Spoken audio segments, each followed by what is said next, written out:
Did you ever wrestle Kevin Sullivan when he was doing the cult devil character? No, I never wrestled him, but You've never but wrestled Kevin ever? oh yeah, I've wrestled Oh him. right. I wrestled Kevin before we got a job in the business. I wrestled Kevin on the independents because I don't know how this worked out. My brother in South Carolina, he wanted to be the wrestler in the family, not me. He wanted to be the wrestler. So him and some guys got together and they built a ring. They looked at how they would go to some of those matches and get there beforehand. They would watch how the ring was built. One guy could, he was a welder or something. And he said, "Oh, I can do that." And they put a ring together and they started this little company. And I ran into Kevin at independent shows in South Carolina. My brother promoted them. So, and that's how I met Kevin. Now, he was from Boston. And I was thinking, what in the hell was Kevin Sullivan doing down in South Carolina trying to be a wrestler? But that's where I ran into him. And then I worked with him. Then I went to Florida. And I remember my apartment was on one side of the square. They had a 4 buildings sitting around this little square type, little grass and trees for kids.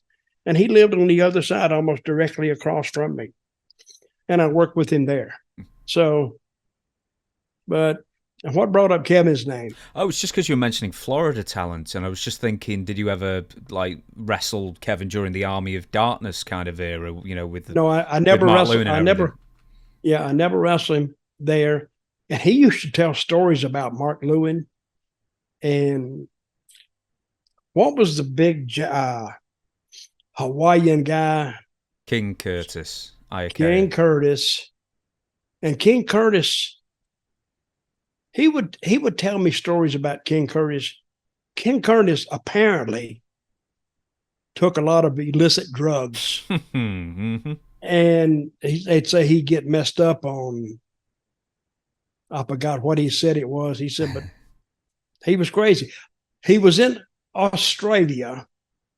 I think it was Mark Lewin, King Curtis, Ayakea, I think Kevin, and he told me all those stories about down there.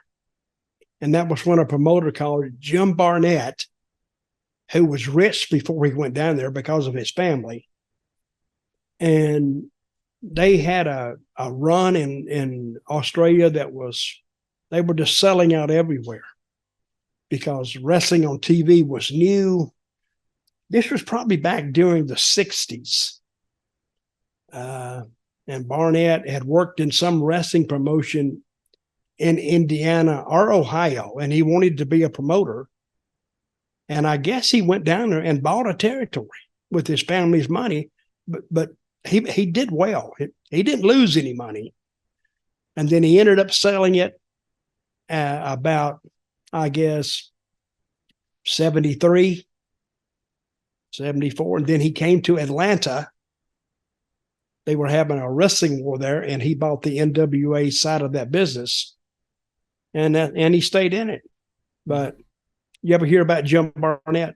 Oh yeah, yeah, definitely. My boy. Yeah, I think we talked about Jim Yeah. quite recently. Oh Actually, yeah. Jim Barnett was as gay as the day is long. And he made no secret of it. And he would be talking to people, "Oh, yes, my boy." Oh, he was hilarious. I mean, and everybody really respected him because he was a smart guy. He really was.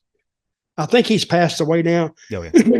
But I think he ended up working for WWE, WWF, I think. Yeah, very briefly. He during the run up to WrestleMania 1, I think he was involved with Vince at some point. I don't know what he was doing there, but if he was just an advisor or helping him get onto TV stations.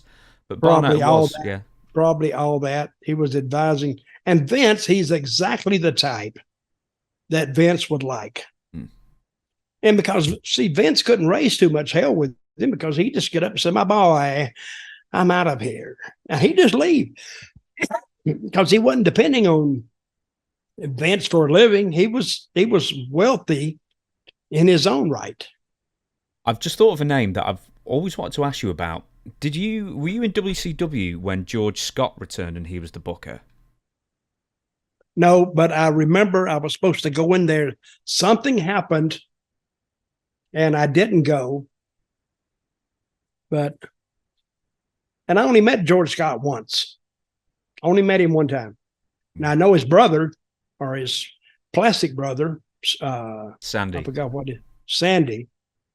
He was kind of a little bit of a butthole, but I only met George Scott one time, and that was a show during the. They were in the Omni. It used to be the big building called the Omni. I met him there and never met him again. Never run across him again.